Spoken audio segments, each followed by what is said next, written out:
Hi, welcome to another episode of Tell Me How You're Mighty. I am here today with Martina, and Martina left us a message about her amazing mighty story of not only being chumped and going through a divorce, but doing it with cancer and raising teenagers on her own. So I'm gonna play the message for you. Hi, I have a great story for you all about being mighty with cancer and three teenagers, with an ex who decided that life would be more fun living over 2,000 miles away. It has been a roller coaster ride, but I am proud to say that after 2 years post-divorce and 3 years since D-Day, I am much happier and much mightier despite being on a crazy regimen of medications and having been told about 8 months ago that I had 6 months left to live. Welcome, Martina. Tell me how you're mighty. Let's start off with that. Good morning, Tracy. Thank you for allowing me to share my story. I am mighty in ways that I didn't think were possible.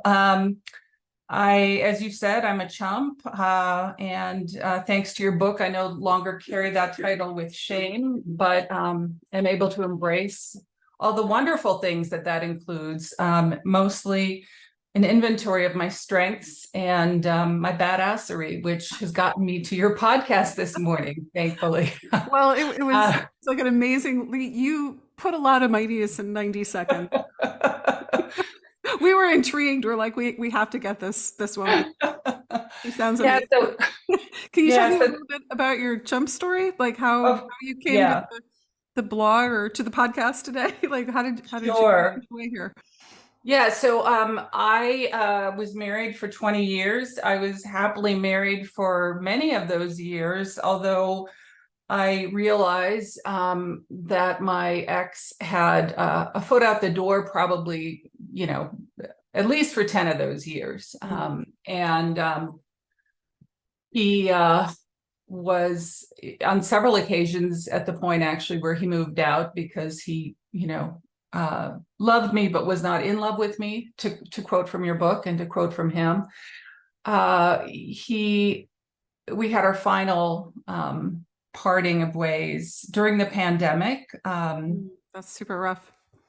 It was rough, and he had actually lost his job about a year before, and I was, no longer in love with him. But I was raised in a very strong Catholic tradition, and I really believed in my commitments and honored those always. And I believed in my children and the integrity of my family, and I wanted very much to maintain that integrity. But we finally decided after, about a year of the pandemic that we would divorce. And I was trying very hard to make my peace with that when he decided to take a trip to South America to visit his family. And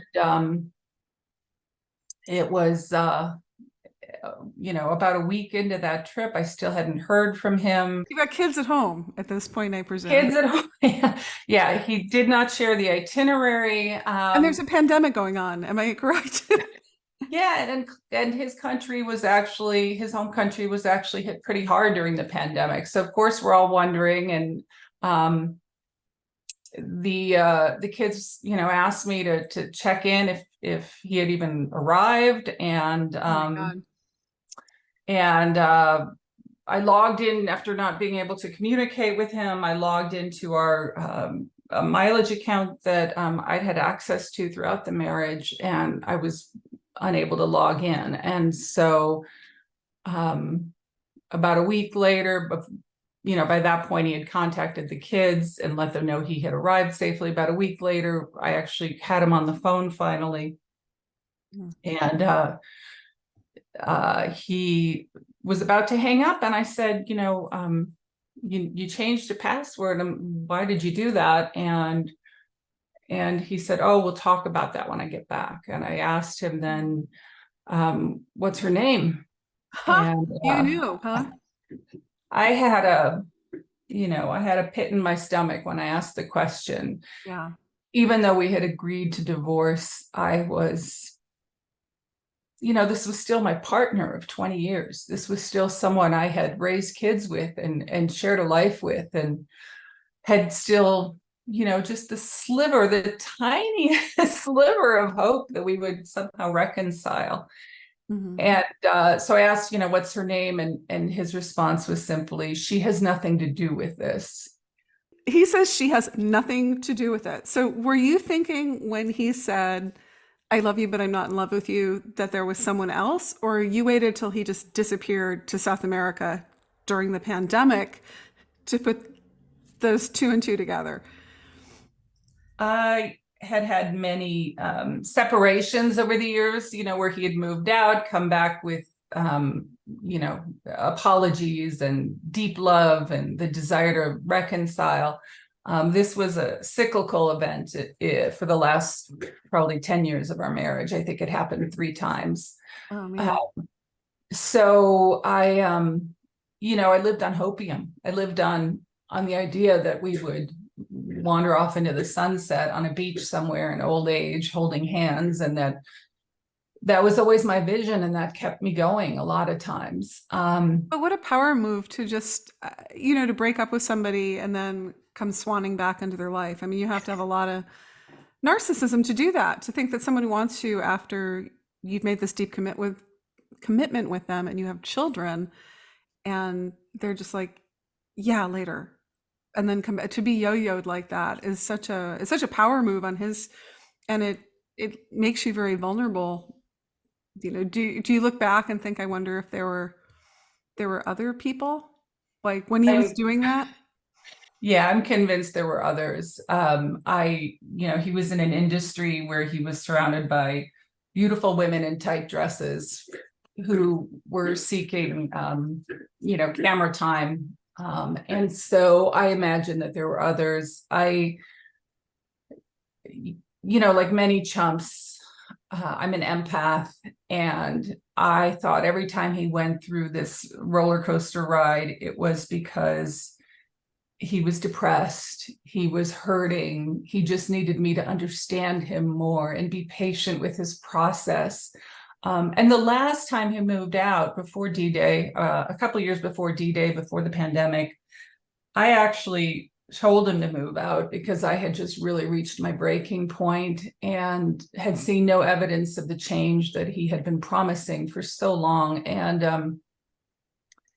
And about 3 or 4 months into that new apartment experience, he came to me and he said, I really love you and I really want to be back with you. And I said, well, okay, we can talk about it. We can work towards that. And he said, well, I already told the kids we're back together. Oh, he did not. And he had already canceled the lease on his apartment. And I said, well, you need to go get that apartment back because you're not just moving back in. I've played this scene a few times. What a mind fuck. So, by that point, supposedly there were no apartments available anymore. And so he did, in fact, move back. But, in my heart and in my gut, I knew it was a mistake. And nothing changed, of course. Isn't it funny, Tracy? Because last week we were talking about sort of analyzing these people and the fact that actually there is a disorder here that we shouldn't try and work out because there's not much you can do about it. But it sounds, just listening to this, it's just exhausting for everyone concerned.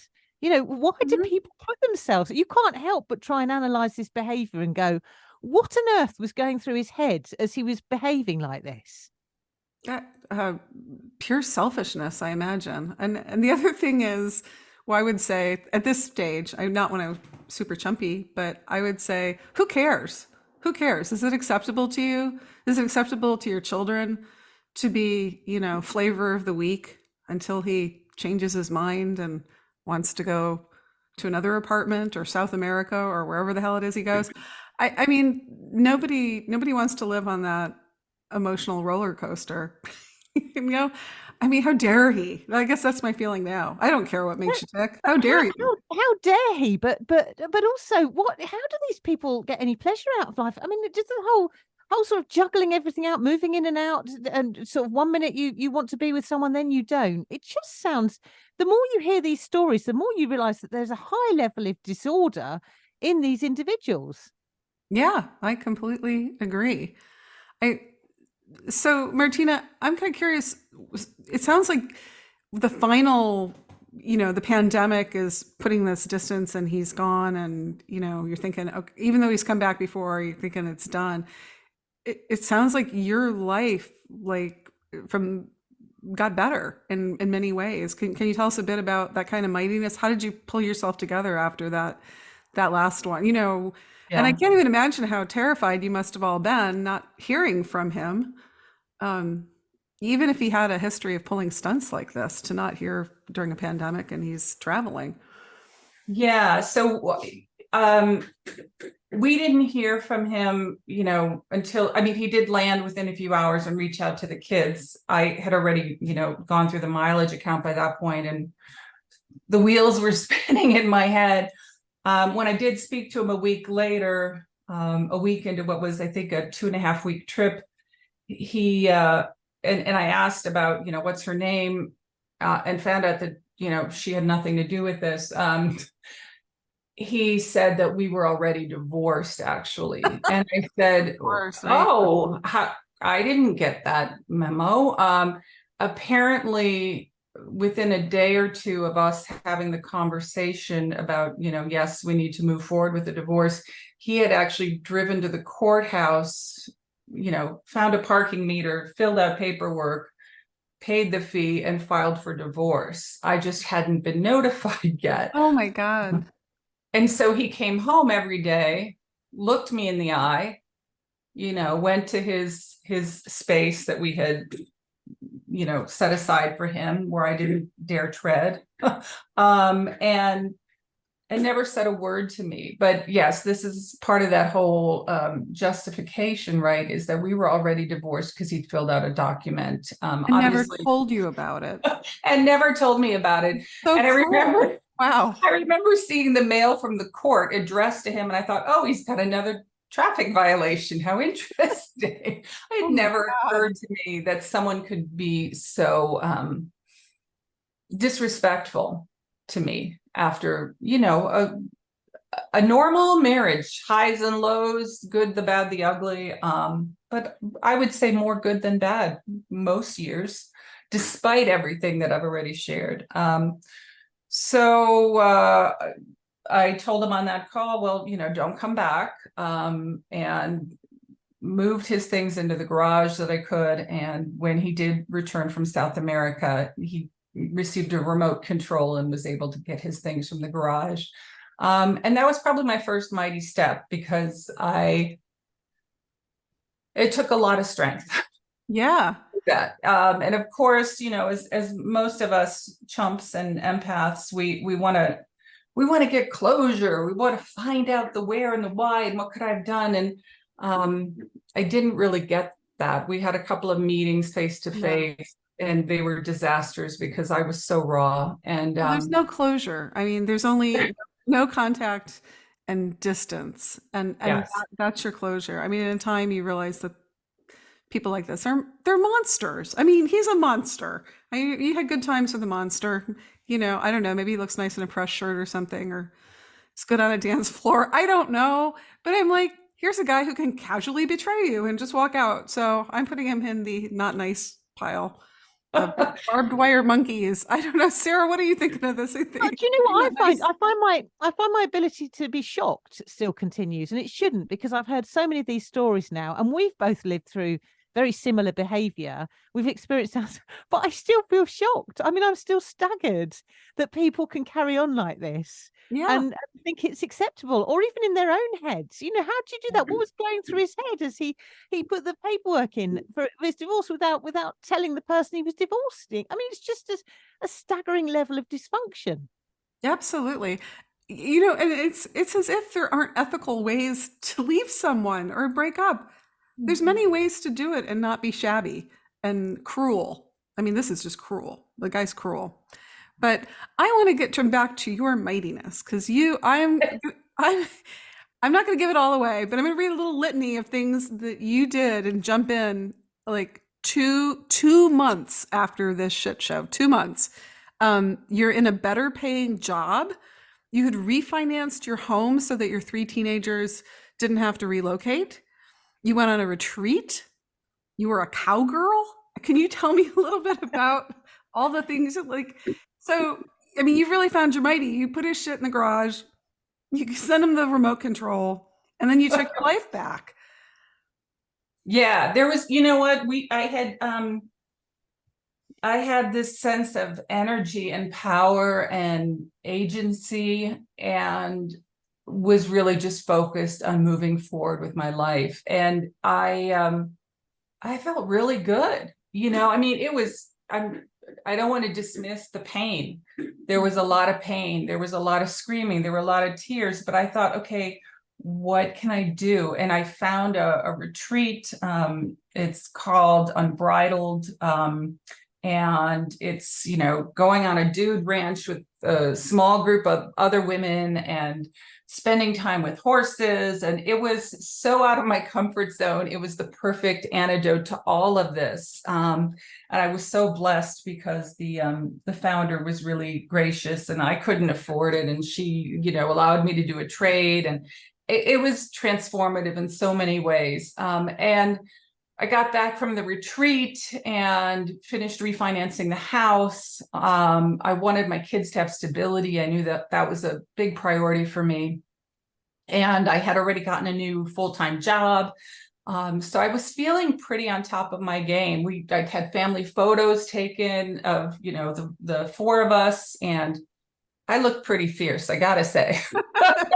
And I don't like being photographed, but those were great photos. And I think there's a glow. Even my driver's license photo, there's a glow in it. I felt very, very empowered. And then I went to donate blood during all of this. I was a regular blood donor throughout the pandemic. And I was rejected a couple of times for anemia. And I thought, well, that's really odd. I'm not usually anemic. And, over a series of months and series of doctor's visits, I was referred to get an endoscopy where they put a camera and look at your stomach to see if maybe I had an ulcer or something that was causing the anemia.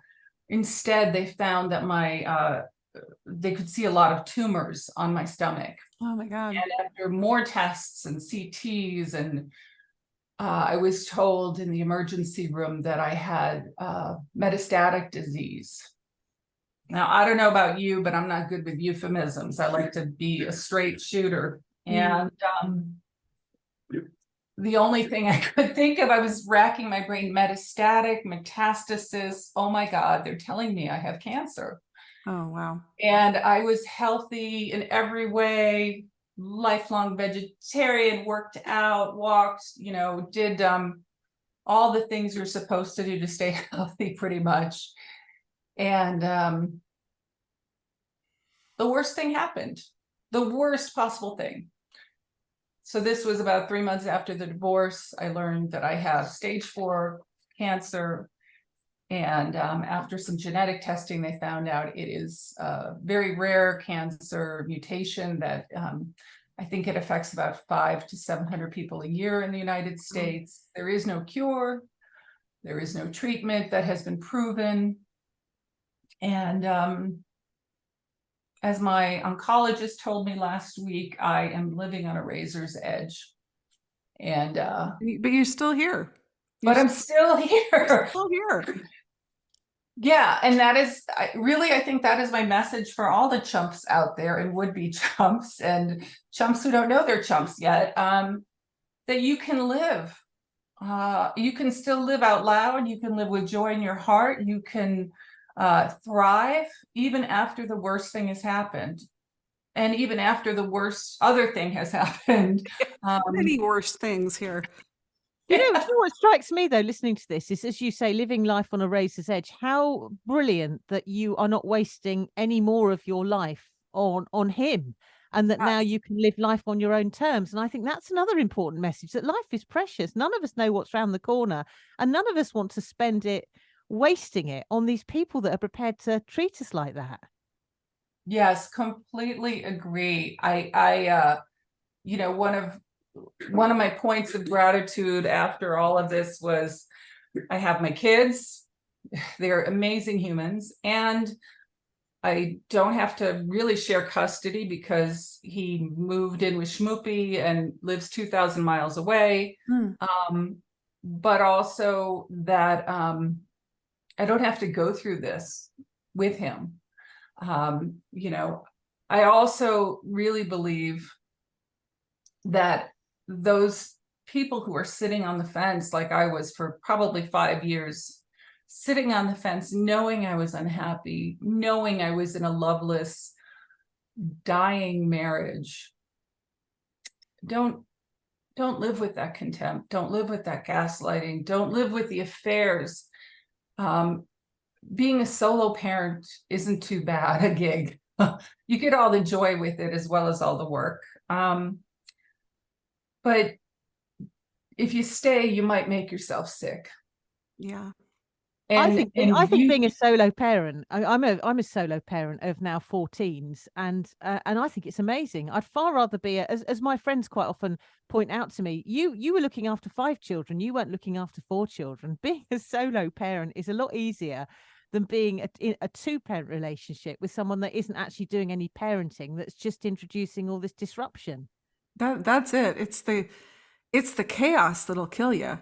You know, it's the, oh my God, you know, I know it's woo-woo and we don't make ourselves have cancer and cells divide, and sometimes there's just shit luck, but I can't help but wonder what living with all that stress and that, you know, you're living on a razor's edge with your health, but it's your health. You were living on a razor's edge of abandonment constantly as the mother of 3 children with a guy who could not only couldn't be there, but was just always kind of power tripping on pulling the rug out from you. And I find that unforgivable. I really do. I mean, if you're going to go, you know, go pay the check, pay the child support, whatever it is, make a clean break. But to sit around and toy with people, to toy with your children, to toy with a woman who gave you 20 years of your life, it's monstrous. It really is. And I think it must take a toll on your health. And you're still here. I think having freedom must also help your health.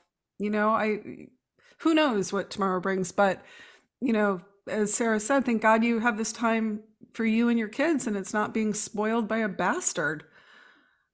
Yeah, Your kids must be so proud of you, of Yes. what you've done, what you've achieved, the strength that you've shown them. Yeah, I hope so. 2 of my daughters have gotten tattoos to honor me or our relationship in some way, which I think is really cool. They also, my eldest daughter started a GoFundMe right before she went off to college. I'm incredibly grateful to my children. They are my North Star. And, you know, my only purpose right now, other than staying as well as I can, is to make memories with them, to love them fiercely. And in thinking about even coming on this show, I realized that infidelity is a lot like cancer. And, you know, it fills you with self-doubt. You wonder, did I cause this? Could I have done something to prevent this? And as you've already suggested, Tracy, the answer is no.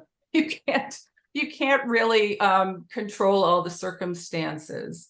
You also, as with cancer, you have this illusion of certainty of a future ripped away from you in a moment. You know, you get that diagnosis or you get that phone call, and all of a sudden, everything you anticipated or thought you knew about what's ahead is torn away from you. You have anxiety and grief that alternate in waves and that have profound impacts on how you meet the day every day. And, you know, cancer comes with fatigue, but as I recall, infidelity was pretty exhausting as well. Yeah. it's a lonely journey, whether you're going through chumpdom or going through cancer. I mean, ultimately, I have an amazing community of friends and supporters, and but when I go into that CT machine every 2 months, I have to go alone. No one can hold your hand through that, or the PET scan, or the other million tests that you have to do. And you have this realization with cancer, as with infidelity, that you no longer have control over your destiny. And if you let that consume you, it will consume you. If you let that define you, it will take over your life. And so the best advice I got after I was diagnosed, I reached out to someone who was 86, who had my same rare mutation. And she said, Martina, don't live the cancer. Whatever you do, don't live the cancer. And I guess, my message to chumps out there listening, and those who, are going through this horrific experience of infidelity, which is brutal, even when you've already decided you're ready for divorce, is don't live that experience. Don't cover it up. Don't try and fast forward, because you really can't. You have to go through it, but don't let it define you either. I don't live the cancer. There are days when it overwhelms me and I have a hard time functioning, and my kids know that. And but most of the time, I am busy making lists of things that I want to do yet, right? And crossing things off that list. What's on your list? Well, I can tell you what I've done already. Okay. Tell me what you've done. I have gone snorkeling with sharks off of Hawaii, off of Honolulu. That was terrifying and amazing. I have gone kayaking with whales off Maui, and a whale came right under the kayak. I was with my son. That was transcendent. I have returned to the faith of my childhood with all my misgivings, and that has been a source of strength and transcendence as well, because there is nothing like a beautiful choir and a beautiful Gothic cathedral to make you go, wow, on a Sunday morning. I took my kids to meet their extended family in Europe, and I took them to one of my favorite cities, Berlin, and we, I was very much struggling at that point, but they helped me find the right trains and and made sure we didn't get lost too badly.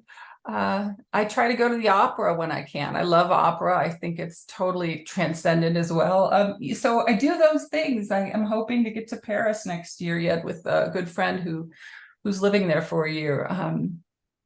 So I'm always looking ahead and adding to my list as it gets smaller. And I think that's a good way to... You're in the Lifetime Hall of Champions for my.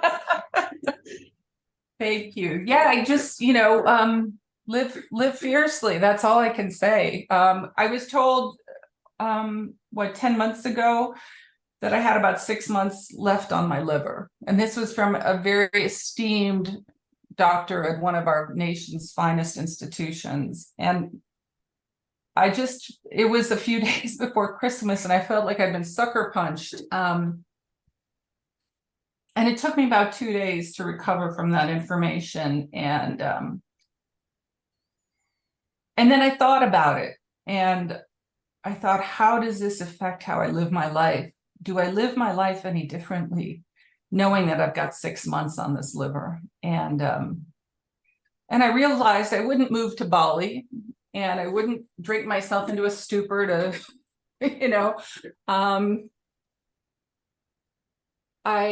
I want to play Scrabble with my kids. I want to walk my dog on the trails by my house. I want to spend time with horses. So I volunteered at a horse rescue.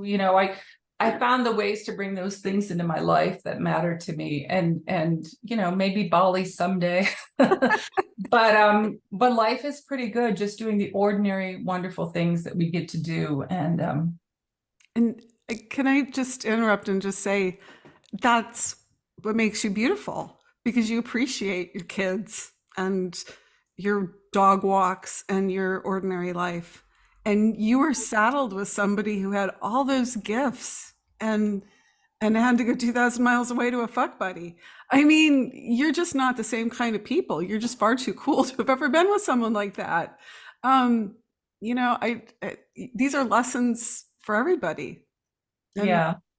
thank And you. what else? What else as well? You take the joy. So those small things in life, isn't it? The playing Scrabble, the horses, the animals, the little things. And I do think that people like your ex, they have an inability to realize what's really important in life. They're constantly in pursuit of another dream, more material things, another relationship, and they fail to realize what actually matters.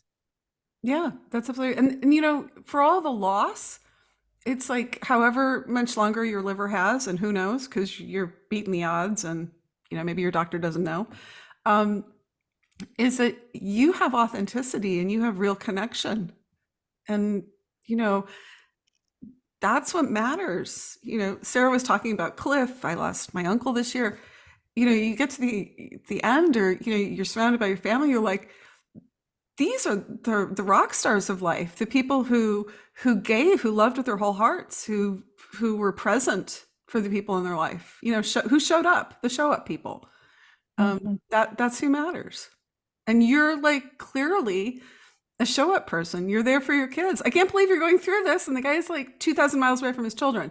However he feels about you, and he's a jerk, his children live with the threat of being motherless, and he is not there. I'm sorry to keep coming back to what an asshole he is, but I really just can't get over it. I mean, just the contrast. I am struck very much by the contrast. And enough about him. You are amazing, Martina. Thank you so much for sharing your story. Is there anything else you'd like to say to folks? No, I so appreciate having a space to share. I would just again repeat, don't make yourself sick by staying. I know I didn't cause my cancer, but I also know that 4 years before I was diagnosed, my liver was totally healthy. And so I really do believe there's a correlation. I know that doesn't equal causality, but don't make yourself sick by staying. You can leave, you can gain a life, you can have a rich life. There's a lot of fear that keeps us in an unhappy marriage, a lot of, sense of responsibility. We all exhaled. Even my kids exhaled when we knew he wasn't coming back. And that breaks my heart to say, because he was, he was very important to their lives growing up. But you can't control another person's behavior. And just don't stay for everybody else. Take care of yourself first so you can be the best, parent that you can be and the best person you can be. Oh, thank you.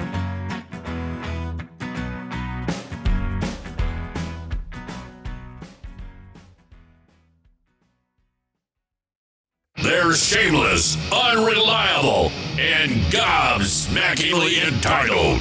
It's Fuckwit of the Week. Hi, Tracy and Chump Nation. This is Cakeless from Kalamazoo. There's so many things I can think of, but one that stands out with my fuckwit was about a month after I kicked him out. It was our 15th wedding anniversary on Valentine's Day, and he and the mistress, who was my former best friend, sent me this massive gift basket from our favorite winery. I was inconsolable. My mother-in-law was staying at the house to help with the kids and the baby, so she called him and asked him why. He said, well, we felt bad that it's your special day and you wouldn't have anything to commemorate it, so we thought you'd like this and we thought it would make you happy. We're really surprised it made you cry.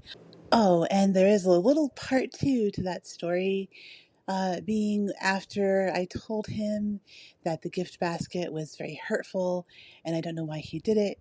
He said, oh, well, can I at least come over and share the wine with you later tonight? I told him to fuck off and threw the gift basket in the trash. Oh, that's a fuckwit. So, Sarah, what'd you think of that? Like, I'm sort of speechless. Every time I think that somebody is gonna, can't top a previous entrant into this very prestigious awards amongst witchery, then someone manages to do precisely that. I mean, just I've said it before. What goes through these individuals' heads? I don't know. And a gift basket, a winery gift basket. I think my favorite part though was when he offered to come over and drink it with her, because that's like cake, right? I mean, he's got the mistress, he's got the soon to be ex-wife, although maybe he must think she doesn't mean it, and also just rubbing salt in the wounds. Like, it's Valentine's Day and it's their 15th anniversary and they're divorcing. And I mean, what kind of like? I've just got some visions of them sort of going up and down the gift basket aisle and picking out the perfect gift basket for such an occasion. Is there such a thing? Oh my God, I have very dark thoughts about that. I think there would be a broken bottle in a knife fight or something. I just like what she threw it in the trash, which was the right thing to do. And I would say, although we wouldn't have gotten the second part of the story, but I would not have contacted him, because clearly, people like this, they want a reaction. They want to hurt you. They want to get a contact high off of your pain. But she did. And then he offered to come and make it better by drinking the gift that he had given her. And he probably thought he was a lovely, lovely person, not an ounce of bitterness in that individual. Whereas bitterness from the person that received the gift basket. So instantly making himself the superior person in this whole equation. That's right. I fail to understand your hostility. Like, here's a lovely gift basket. And what was the mistress thinking here? I mean, I think it's best not to go into these deranged minds. I think it's a very disturbing place to inhabit. And do you think we can top this? We will. I don't know. I don't know who can wear the crown. I don't know. I think this week, this fuckwit wins the crown.